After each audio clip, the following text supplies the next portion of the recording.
Hi! ரொம்ப நாள் கழிச்சு நான் லாங் வீடியோ போடுறேன். எல்லாரும் எப்படி இருக்கீங்க? இன்னைக்கு வந்து பரோட்டா தான் மேக் பண்ணலான்ட்டு இந்த ஸ்டாண்ட் மிக்சர் எடுத்து வச்சிருக்கேன். ரொம்ப நாள் ஆகுது நாங்க பரோட்டா சாப்பிட்டு.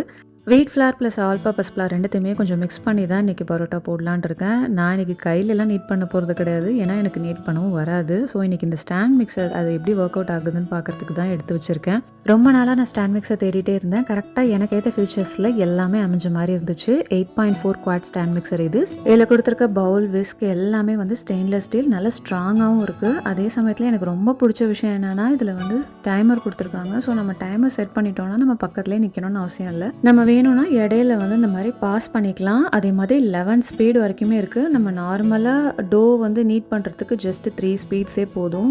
ஆல்ரெடி நான் இதில் பிரெட் பண்ணியிருக்கேன். இன்றைக்கி வந்து இதில் பரோட்டா தான் பண்ண போகிறேன். ஃபஸ்ட்டு வந்து வீட் ஃப்ளார் ஆட் பண்ணிக்கிறேன். இதில் இந்த ஆன்டி ஸ்லிப் செக்ஷன் கொடுத்துருக்காங்க. அதனால் நம்ம 3 kg டோ வரைக்கும் நீட் பண்ணாலும் வைப்ரேட் ஆகாமல் அப்படியே இருக்குது. இந்த ஃப்ளார் கூட எக்கு, சுகர், சால்ட் ஆட் பண்ணி நான் நார்மலாக அப்படியே நீட் பண்ண ஸ்டார்ட் பண்ண போகிறேன்.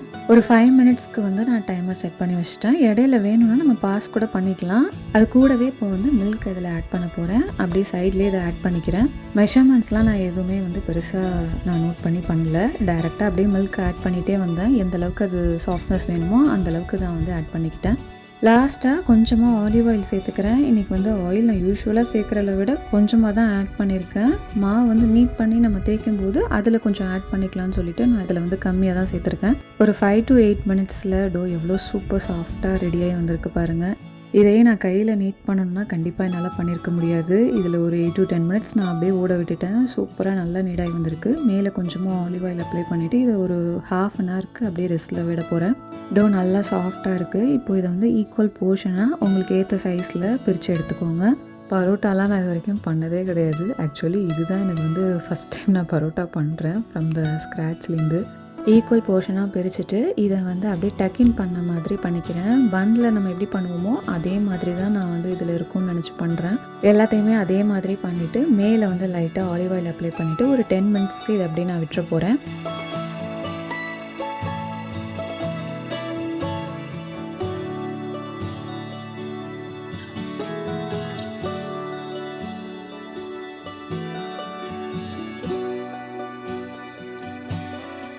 டென் மினிட்ஸ் கழித்து பரோட்டாவை எந்த அளவுக்கு தின்னாக தேய்ச்சிக்க முடியுமோ அந்தளவுக்கு தின்னாக இந்த மாதிரி ஸ்ட்ரெச் பண்ணி இழுத்து விட்டுக்கோங்க. எனக்கு வந்து அந்த அடித்து நீட் பண்ண தெரியாது. ஸோ அதனால் நான் இந்த மெத்தடில் நீட்டி இந்த மாதிரி இழுத்துக்கிட்டேன்.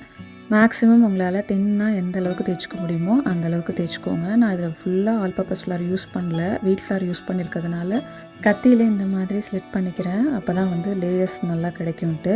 உங்களுக்கு இந்த லேயர்ஸ் மாதிரி மடிக்க தெரியும்னா இந்த மாதிரி பண்ண தேவையில்ல. டைரெக்டாக அப்படியே வந்து கடையில் போடுற மாதிரியே பண்ணிக்கலாம்.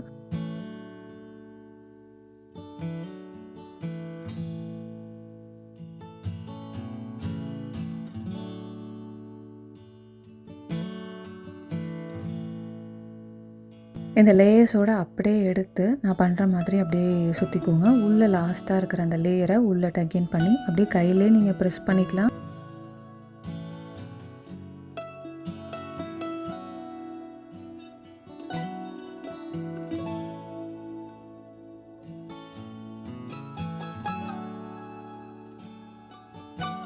பரோட்டா உங்களுக்கு எந்த சைஸ் வேணுமோ, திக்னஸ் எப்படி இருக்கணுமோ அது மாதிரி தட்டிக்கோங்க. அவ்வளோதான். இதை எப்போதும் போல் சப்பாத்தி போடுற மாதிரி போட்டு எடுக்க வேண்டியதான். 2 பக்கமும் நல்லா கோல்டன் ப்ரௌன் ஆகிற வரைக்கும் குக் பண்ணி எடுத்துக்கோங்க. கொஞ்சமாக ஆயில் போட்டுக்கோங்க. அவ்வளோதான். ரொம்ப சூப்பரான பரோட்டா ரொம்ப குயிக்காக ரெடி ஆகிடுச்சு. ஸ்டாண்ட் மிக்சர் இல்லைனா கண்டிப்பாக வந்து நான் பரோட்டாலாம் ட்ரையே பண்ணியிருக்க மாட்டேன். ரொம்ப எனக்கு ஹெல்ப்ஃபுல்லாக இருந்துச்சு. இதோட லிங்க் வேணும்னா டிஸ்கிரிப்ஷனில் கொடுக்குறேன். வேணா செக் பண்ணி பாருங்கள். எனக்கு ரொம்பவே யூஸ்ஃபுல்லாக இருக்குது இந்த ஸ்டாண்ட் மிக்சர். அவ்வளோதான். பக்காவான லேயர்ஸோட சூப்பரான பரோட்டா ரெடி. இதை வந்து சூடாக இருக்கும்போதே நல்லா நீங்கள் தட்டி வச்சுக்கோங்க. அப்போ தான் அந்த லேயர்ஸ் வந்து கரெக்டாக சூப்பராக வரும்.